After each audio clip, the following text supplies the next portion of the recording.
Hello, YouTube guitar people that have a little bit more money than the average guy because, well, boutique, whatever that means. Well, this clearly looks like a boutique, right? I mean, this is what a boutique is. You know, if you go to Beverly Hills, you go to a boutique, that's what it looks like. Exactly. Less dust. Little bit less dust.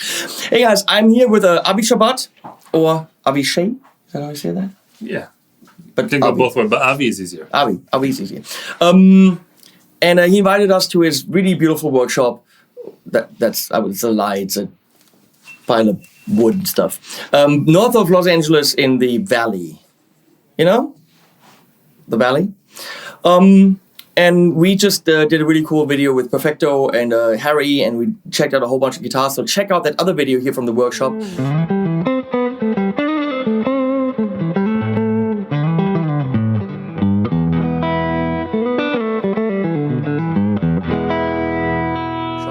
But now I want Avi to show us, well, his team and, you know, what he does in this room and other rooms. Because for me, a guitar, I know it sounds stupid, but a guitar is only as good as the people who make it. If I'm playing guitar and I'm imagining that it was made by someone who's underpaid and, you know, doesn't have health insurance at, I don't know, he's like pointing this pretty much like all of you are people, right? You know, if I know that people are being abused to make the guitars, I'm not happy about that. If I know that that the CEO of the company is a right-wing asshole, I'm not enjoying playing the instrument. Nowadays, in the transparency of YouTube and social media, the people behind the instrument, at least to me, are as important as the damn thing itself. And now, if both comes together, if both come together in the perfect way, then it's, as I said, perfect. And that's what's happening here. I'm not blowing smoke up your ass, but you deserve the smoke up your ass. You make amazing stuff. Actually, probably not you, more like you guys. So tell us who we have here. Okay, I think I will let... This has became Brian's domain now. I passed the torch. So I will let Brian do a lot of the talking as far as what's going on. He's such a wuss. He's like, I got my people. Talk to my people. No, it's not about that. Because my English is a little broken. He's like real American, you know? American. I was born and raised. Yes. America. Fuck yeah. I wanted to finish the phrase. I didn't know if we were... you can... yeah, we can say that. Let's talk to... That it's friendly for children or not, this video. Let's talk to this underpaid guy. Who has no health insurance. I can attest. And cannot afford meat. Look at that. Yeah, I cannot afford I can afford it. I choose not to eat it. That's the thing about meat. In order to have the meat that doesn't, you know, it all hurts the animals. But, you know, if you don't want the mistreatment, it should be really expensive. You have no idea how expensive it should be. So go away from it completely, he says. I would say, yes, don't kill animals for food. No need. Look at me. No need, no Look meat. At this. We just made a new slogan. No need, no meat. No meat, no need. No? I like it. Guitars are not made out of meat. They're not. They're made out of wood, which is perfectly vegan. Wait a second. Are these guitars fully vegan? The ones that don't have bone nuts, yes. Anything else in there that could be non-vegan? If there's a beeswax. If there's a beeswax coat, that would be the only other. But everything else is just wood, metal. Can't believe he's still here. Well, that's one of the things that we've introduced, right? What? The bone nut? The Tusk. nut? We switched over to Tusk as a standard nut material, synthetic bone. The Graphtec. Mm-hmm. Hello, Justin. every time someone says Graphtec, we have to say hello, Justin, because Justin is the guy. Well, the Tusk nuts, they actually do add much more. There's much more harmonic richness and better overtones compared to bone. Yes, they do sound better. Did he really get on your case about the whole let's get rid of the bone? I guess I actually did an A/B test with a few guitars, and I must say there's something really interesting about. Well, who doesn't like a good lubricated nut? Mm-hmm. Exactly. Yes. So you are doing what other than getting rid of bone? You're the bone I'm killer. veganizing all of the Shabat guitars. Okay, you're the veganizer. But my official title is I'm the production manager. So I'm overseeing all the production that's done here in the shop. Because Avi is a goof-off kind of a guy, and he needs to pick in the nuts. Avi likes to go play golf and leave me here to do a lot of the work. So what I do is, if we have a show coming up like NAMM, I have come up with a lot of these designs. I have the finishes, I have the pickups, I have the build in mind. And then when we get orders in from dealers or from private players that want custom instruments, it's my job to keep track of those production. From basically take the guitar from its raw wood form, take it all the way to finishing it, and then I hand it to Avi so that he can assemble it, do the setups, and give it the Avi Shabat approval, because it doesn't leave the shop unless he approves. Okay. And everything that I do, all the building that I do, I all learned from him. So it's a good person to learn from. It's a good person to learn from. I'm not saying that because I'm getting paid, because I'm fucking not. Because I played the damn things and they're good. Okay, who else is on the team? We have Ian. You went to lunch? Ian went to lunch? Yeah. He doesn't want to be in the video? We have another... What's it with people being afraid of my camera? I know it's big. Get it? I always say, I know, baby, it's big, but it's not that scary. No, it's not. You don't have to be scared. Uh-huh. I'm sorry. How did I get this way? How? So apparently there's an Ian. There is an Ian, and he makes appearances randomly. He's working over on Avi's side, helping to do a lot of the pickguard assemblies. Okay. And the final assembly and the fretting of the instruments. Avi, as we know, also runs a full-time repair shop and does mods on guitars too. So we not only build our own guitars here, but we repair and mod guitars. I did not know that. Yeah. I mean, most smaller builders have to do that. So to afford people like me. Yeah, exactly. Yeah. Well, you're not that expensive, and you have no health insurance. No, clearly. Okay. So we can't really see CNC anywhere. Is that a CNC kind of a thing? That's a kind of a thing. It's a CNC-ish. But it's not like fully automated with everything, is it? Oh.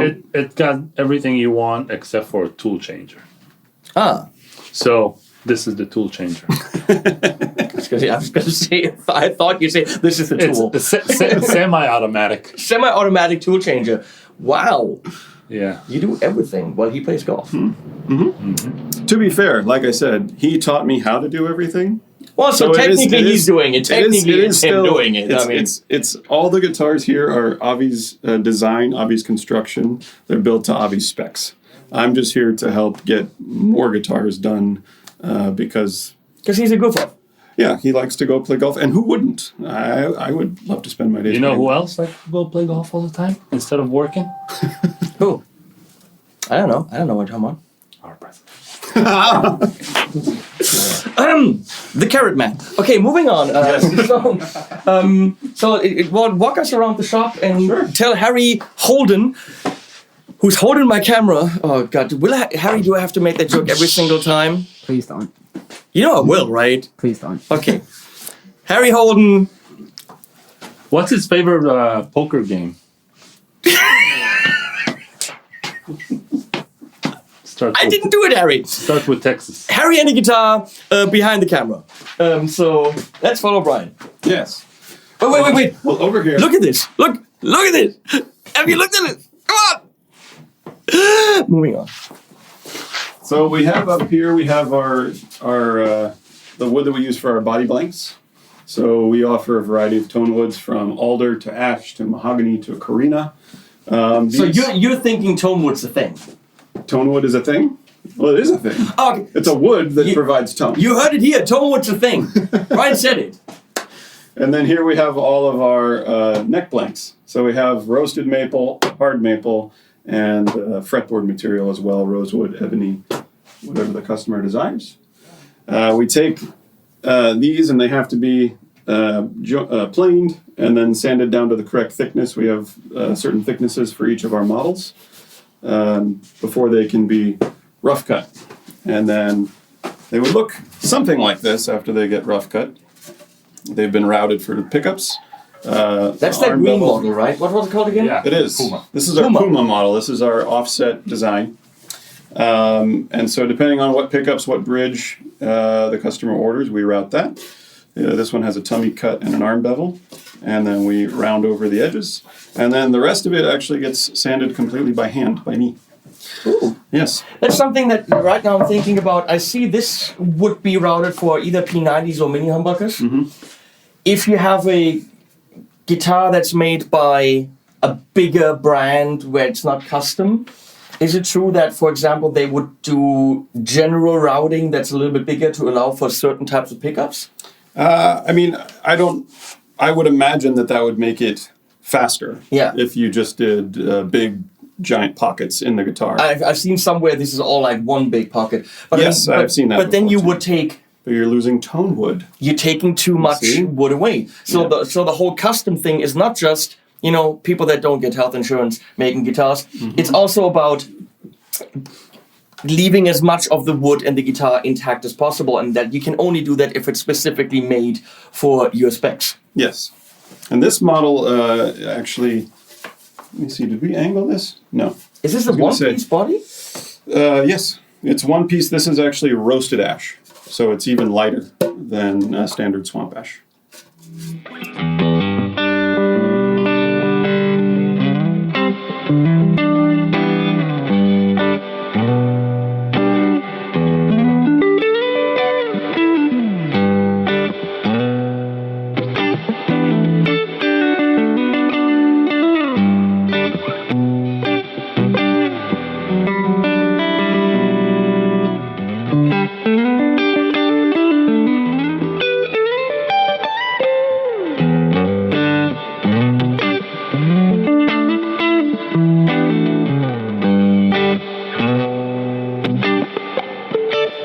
So we offer one-piece or two-piece bodies. These are necks in various stages of doneness. Dunidity. Dunidity. Dunditude. Dunditude. So this would be how it starts. Just a piece of rosewood glued to your roasted flame maple. And all of our fretboards are actually slab boards. We don't laminate. And then they get cut out here, and then they get shaped and sanded.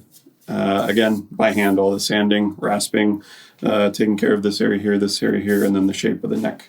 The necks feel ridiculously good. Now, looking at this, Well, thank you. my question would be, now this is very crooked.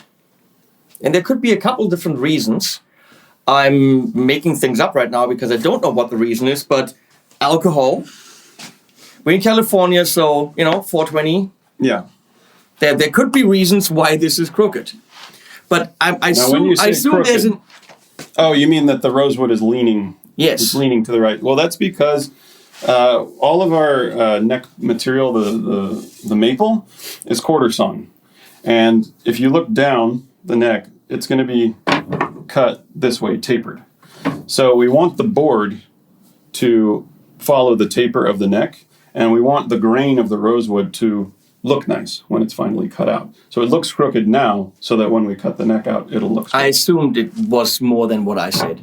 Now you say... But alcohol's a very good guess. Now you say quarter sawn, Yes. and that is a term that many guitar players throw around, usually that builders throw around. I wonder how many of you actually know what that means. Now tell me, how many of you actually know what that means? Because you're probably going to go like, when a Fender Master Builder's like, quarter sawn, you're going to be like, oh yeah, quarter sawn. You don't. Do you actually know what that means? Because I didn't know until a month ago. When on Facebook I saw something like a tree from the side, and they had the 4 quarters, but then they showed how you do the different cuts, how you get the neck blanks out of it. And that all of a sudden then made sense where it's quarter sawn, but there's a couple of different... What different cuts are there? There's quarter. There is flat sawn. Flat sawn. That just doesn't really follow. That seems to be a weak thing. But then there's something that actually preserves more of the wood, and actually it goes along more with the grain. It's not quarter. It's rift. Rift sawn. Yeah. And from what I saw, the rift sawn looked to be like the best way to get an even distribution of the grain. I don't know if I'm saying this correctly. I'll try to find the graphic that I saw and put it in here. If it's not in here, I couldn't find it. But is rift sawn better than quarter? Not in Avi's opinion. Yeah. We've been making our guitars with the quarter sawn for since the beginning, and we found it to be very stable. Yeah. We have a good amount of guitars that have been around the world with no truss rod adjustments whatsoever. Okay. Years. Yeah. Is rift more expensive? Because from the picture, it looked like it would be a more expensive process to cut it. To be honest, I'm not completely sure about rift sawn, but This what you want is the grain to be perfectly perpendicular. As you can see that the grain is Zoom in on that. perpendicular. Okay, to- using fancy words now, okay? It's straight up and down. Oh, if you straight look up. down the neck, the grain is vertical. It doesn't shift to one side. All So the that it grain means to me goes is all it's the way actually down one the of the neck. best Deep Purple albums, that's all I'm saying. It's the first Deep Purple album with Steve Moss on it, perpendicular, check it out. But also what he said. Yeah. So if the grain is going straight up and down the neck, that's going to help keep your neck straight. It's not going to warp left or right. So you don't want the grain to be No. diagonally. No. You're a Harry Potter fan? Of course. Okay. I'm a fan of all Harrys. He's behind the camera. You know, Harry, we're going to do this all week until Sunday. I know. Why did I agree to I this? have no idea why you agreed to this. I don't know. You're in it for the long haul. man. Yeah, sorry. Yeah. And I'm not paying you, so I don't know why You're not giving him health insurance Oh, either. hell no. What is No. this? Paid for his breakfast yesterday. Hey, So I mean, something. yeah. something to Denny's. Okay, So yes, so moving on. once the necks are cut, they're properly radiused, which we also radius actually back here on this belt sander by swinging the neck. So the radiusing is also done by hand, and all of our Did you get that, Harry? all of our Harry's see that on back it. there? All of our radiuses are a 9.5 to a 12 compound radius. So it's slightly flatter down here, rounder up here. Once they're shaped, sanded, and ready to go, then they'll be ready for lacquer and tint, and then fretting and assembly. Whose idea? Well, probably you, because that's what we've always done. Were these dots, and you probably can't buy these. You make these, right? We make those inlays, yeah. Those inlays are I love them. I'm not a big fan of the big dots in guitars because I always think it looks cheapish because they're usually plastic, and I know it's a traditional way to do it, but I'm not the biggest fan of it. And depending on the fretboard material, they can be harder. Either they're way too easy to see, or if you make them out of like a mother of pearl or whatever, then they might actually blend in too much. This is ultra easy to see because it's two color. Yeah, it's a nice balance. And they're 1/8 inch. I think standard dots would be quarter. These are 1/8 inch, so they're a little smaller. But we also choose to use white, even though it's on a maple neck, because it's a roasted maple neck. So by the time it gets tinted and dyed, it actually darkens, so the white pops nicely. I usually be the maple. guy to go for no dots at all, or no fretboard marks at all, because I often think it's prettier. Yeah. But oh my, That's a finished neck, that neck is utterly ridiculous, as they would say in France. Just look at. Mm-hmm. Can you look at? Wow. Now I just had a thought. People say, "Who is that idiot in the video?" And now that I heard myself talking, I'm like, I get what they refer to. I just got it. Why are you watching this? But look at it. Mm-hmm. It's gorgeous. And I love these. So what are these made of?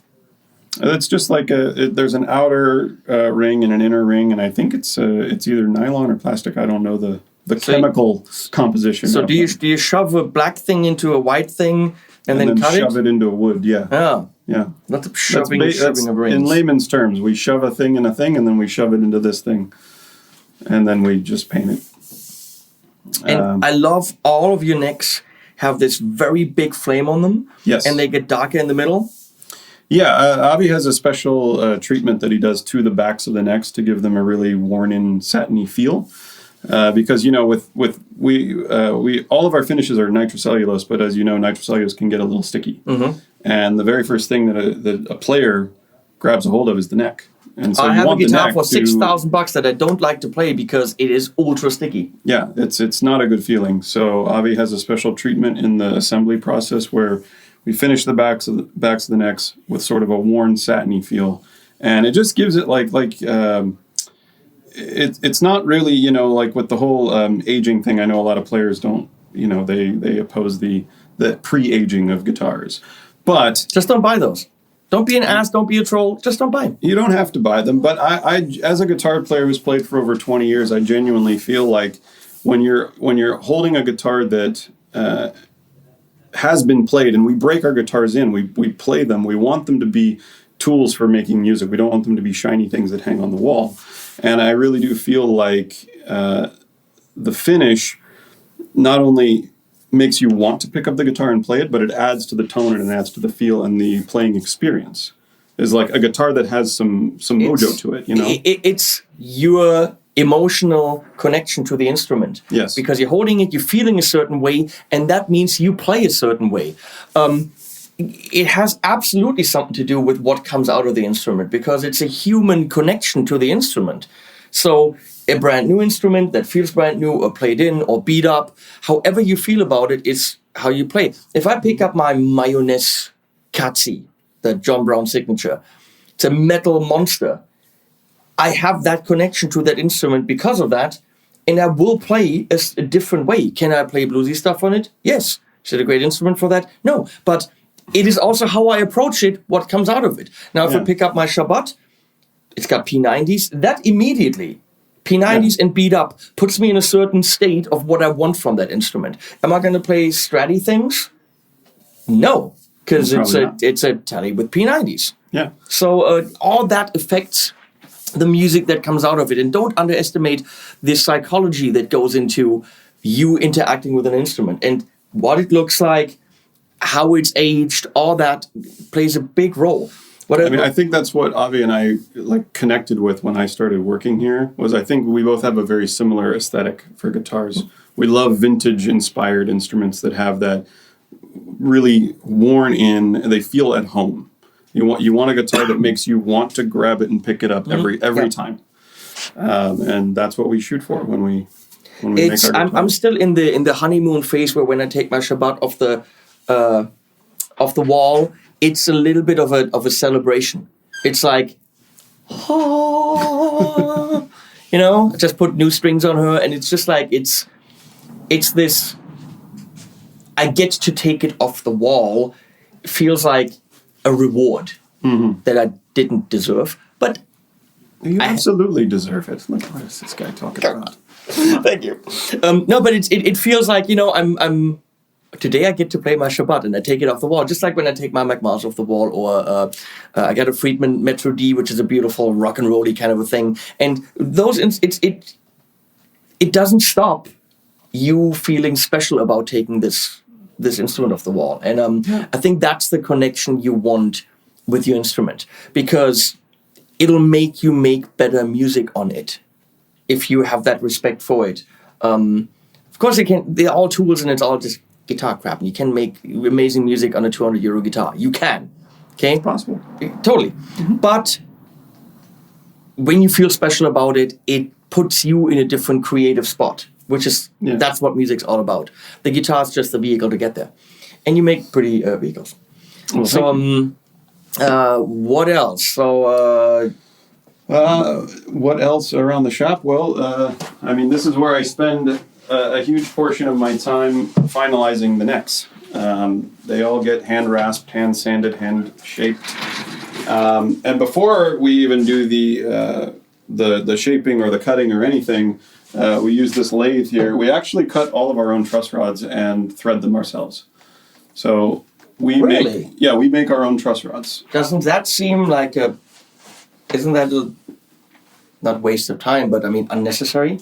No, it's necessary because our motto is, if we can make it here in-house, and we can guarantee the quality of a component of the instrument, then that's what we do. You know, for example, we work with Lawler pickups to put all of our pickups in the guitar because Jason Lawler makes a way better pickup. Yeah, that's useful. You know, Jason Lawler makes a way better pickup than Avi Shabat.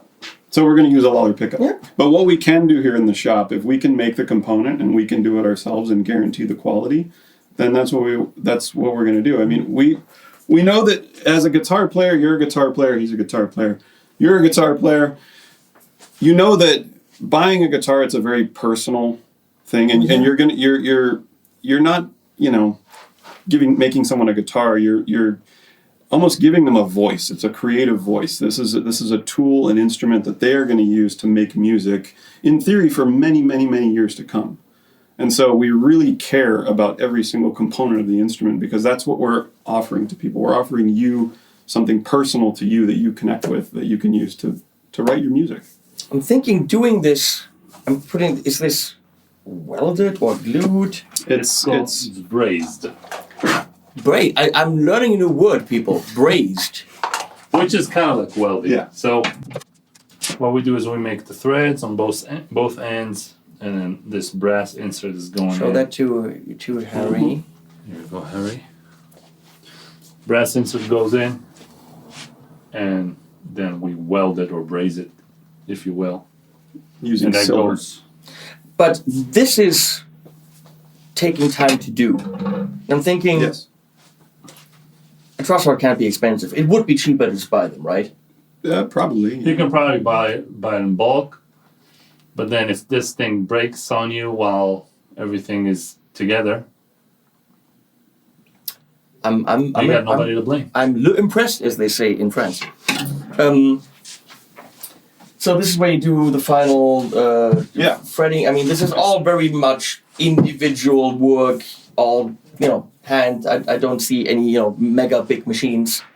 No, I mean, all of the shaping, the sanding, like this area up here, it just has to be right. The heel area, if you're sliding down the neck, that has to be right. The transition between the fretboard to the neck material, that has to be right. And the only way that we have found to do that right is to just do it by hand. And so every neck is finalized, finished, and, you know, carved, shaped, sanded, everything is done very meticulously because, again, this is what's going to go directly into your hand, and it just has to be right. But what I And thought if it's interesting not, when we played the guitars, and maybe Harry can give a thumbs up on that, is that they had a unifying characteristic. Yeah, I mean, we try to guarantee, this is our medium C profile, which is actually a little fatter than probably your standard medium C profile, but it's very, very round. And one thing that Avi is very, very strict on is the taper of the neck, because it has to taper down the right way. And so whenever I'm done shaping, sanding, rasping, finalizing a neck, it always goes to Avi for final approval before it gets lacquer on it. Mm-hmm. So we do try to make sure that our necks are relatively consistent from neck to neck, even though they're all finished by hand. I didn't just mean the necks, I actually meant the guitars and the sound in general. It felt like there's something about the roundness when you play softly and the snap when you dig in. Mm-hmm. That's something that I felt on all the different models, independent of pickup configuration or actually model type. What I'm trying to say is that there is a Shabat characteristic to the guitars, which is, I always wonder how builders do that, because you're not making the wood. You know, you can't look inside the wood. So there's got to be some magic to the way you put it together, that in the end the guitar has this has a characteristic where you can say this is a Shabat.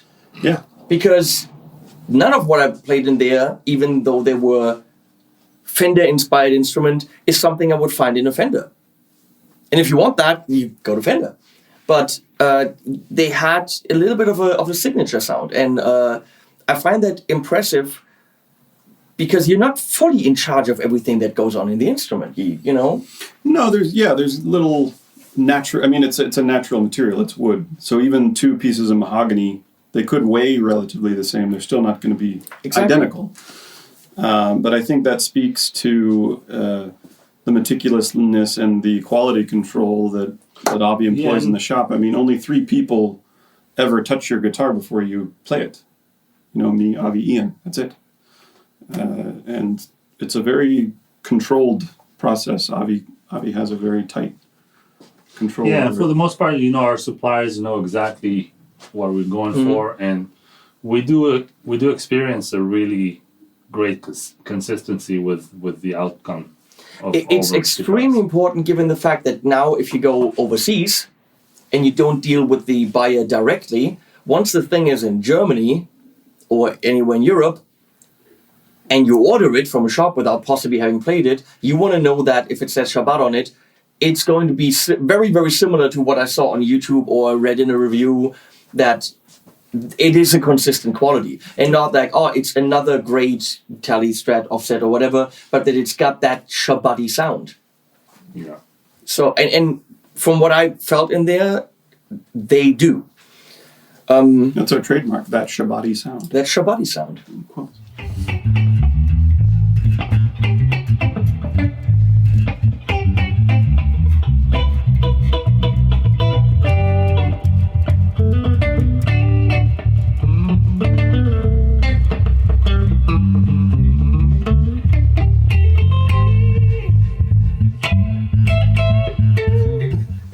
Go for Shabbat-y.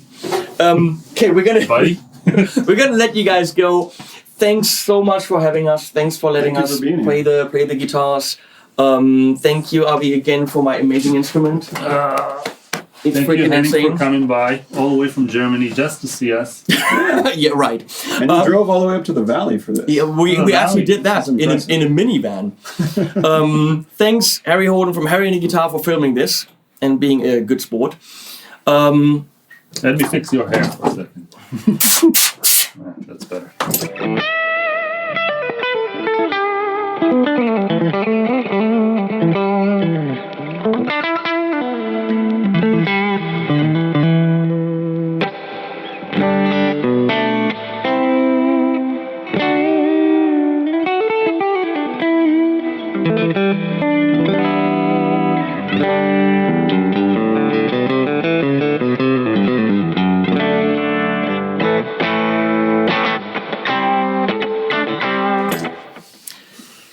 If you have a chance to play Shabat at a trade show or at a store, go and check them out. In Germany, it's BTM and Station Music. Station Music. They have a pretty good selection. But from my experience here at the shop with all the new NAMM guitars, it's not a mistake to look at one online and order it. You will not be disappointed with what arrives at your house. Harry, what do you think? Yes. Yes, Harry says yes. So, thanks for having us. This was very interesting. Very intimately interesting. Small shop. We're going to be at NAMM filming loads of videos, but of course you're seeing this way after NAMM. I don't know when you're seeing this, but whenever you're seeing this, you're seeing it. There's another video that with the Perfecto in there. Watch it. Really cool. You hear a lot of the guitars. Thanks for watching, and we're going to put one of Avi's cats at the end. So an animal will be at the end.